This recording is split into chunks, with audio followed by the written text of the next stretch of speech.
Les escrocs utilisent vos enfants pour vider vos comptes bancaires avec WhatsApp. Donc en gros, là, les escrocs, pour résumer, qu'est-ce qu'ils vont faire? Ils vont arriver à obtenir le compte de votre enfant et ils vont se faire passer pour lui en disant qu'il a besoin d'argent et qu'il n'arrive pas à faire des virements parce que il y a un problème d'authentification. Et c'est vrai que des fois on peut avoir un problème d'authentification quand on fait des virements ou autre, la banque il demande un code en plus, etc. En fonction d'où on peut être, ça peut vraiment être un souci. Donc là ils profitent de ça, les escrocs.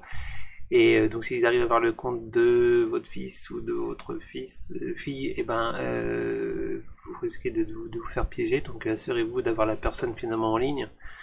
Mais peut-être qu'elle va s'excuser en disant: oh ben non, je peux pas faire de WhatsApp avec la caméra ou téléphoner parce que j'ai pas une bonne connexion. Enfin, oui, ils vont trouver plein d'excuses, donc vraiment méfiance. Utilisez toujours deux trois moyens de communication différents pour vous assurer que si un ne fonctionne pas, il y en a un autre. Le téléphone classique pour plus de chance. Et éventuellement le combiner avec des adresses mail parce que si la personne peut vous envoyer un message sur WhatsApp, c'est que logiquement il peut se connecter à son adresse mail. Ou alors il n'a pas le mot de passe ou je sais pas quoi, ce qui peut aussi arriver, donc là c'est compliqué. Le mieux c'est vraiment de vraiment avoir l'information où va aller votre enfant, dans quelle ville, dans quel pays, avoir les coordonnées avant même qu'il parte pour avoir vraiment un point de chute et une deuxième personne qu'on puisse contacter sur place à qui on pourra demander de vérifier. Voilà, donc faites attention à cette arnaque. Une arnaque sur le chèque inflation. Donc là, ça fait quand même plus mal parce qu'en général, c'est des gens déjà qui n'ont pas beaucoup d'argent qui se font avoir. Donc en gros, là, les escrocs, ils envoient des courriers aux gens, ou ils les déposent, peu importe, avec une feuille qui est très bien imitée par rapport au document officiel, ce qui est très facile à faire, hein, mine de rien. Et donc là, vous êtes invité à appeler un numéro. Et si vous appelez le numéro, ben, c'est là où vous risquez de vous faire avoir. Donc il faut surtout se méfier et prévenir enfin pas se méfier mais plutôt prévenir, c'est les personnes âgées hein, qui se font a priori assez souvent avoir.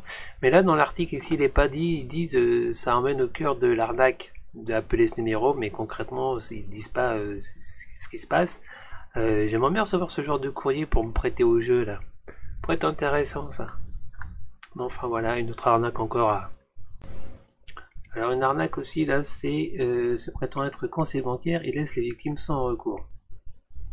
Donc là, oui, voilà, donc l'arnaqueur se fait passer pour le banquier, demande les identifiants du client, il lui dit aussi de lui donner le code qu'il a reçu par SMS. Et comme là vous donnez votre code de plein gré, et ben vous avez peu de chances de récupérer l'argent, car votre banque dira que vous êtes responsable, que vous avez donné le code de votre plein gré.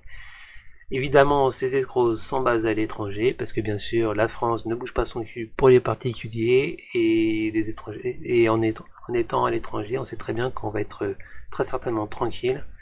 Et ça fait des années que ça dure. Ça m'énerve vraiment. Moi, je dis que on devrait couper toutes les connexions internet avec les pays où on n'a pas des accords d'extradition ou des partenariats forts au niveau de la police. Et c'est juste avec la Corée du Sud, le Japon, les États-Unis et quelques pays d'Europe, mais voilà, ça se limite. En tout cas, plus avec l'Afrique ou des pays en Roumanie ou je ne sais quoi, enfin où il y a des difficultés, beaucoup d'escroqueries parce qu'il y en a marre de se faire couillonner comme ça, nous les Français. Notre police n'agit pas, donc bah, écoutez, faites gaffe, hein, et puis il n'y a pas d'autre solution que vraiment de faire attention et de toujours avoir la tête froide. On nous dit un truc, une catastrophe, etc. On attend, on réfléchit, on appelle nous-mêmes la personne. Par exemple, là, dans le cas du banquier, bon, on se dit, bah, écoutez, je vous rappelle dans 10 minutes. On rappelle le banquier, on a vraiment. Voilà, c'est pas aussi, il faut connaître son nom, enfin, faut connaître aussi sa voix. Et comme les banques sont très connes et qu'elles veulent que les clients changent tous les 2 ans de banquier pour éviter les complaisances, les amitiés qui sortent, bah, finalement, on ne sait jamais quelle voix nos banquiers, donc c'est un peu de la faute aussi des banques hein, par rapport à ça, faut pas l'oublier. De toute façon, les banques, elles ont jamais été là pour nous servir depuis 20 ou 30 ans qu'elles nous font croire ça. Leur but, c'est pas d'être un conseiller clientèle pour le client, c'est de voir comment le client peut lui rapporter plus d'argent. Là, ça, c'est une bonne arnaque de la part des banques qui, quand on peut avoir certains avantages, se cache bien de le dire. Moi, j'ai eu le cas, dans mon cas, à un moment, je pouvais profiter d'un bon prêt et ils sont bien cachés de me dire comment je pouvais y accéder. Ils voulaient mettre un prêt plus élevé, ces enfoirés. Donc voilà, ça c'est un petit aparté. Donc j'espère que ça vous aura servi cette vidéo à pas vous faire arnaquer. Si vous avez aimé la vidéo, merci de liker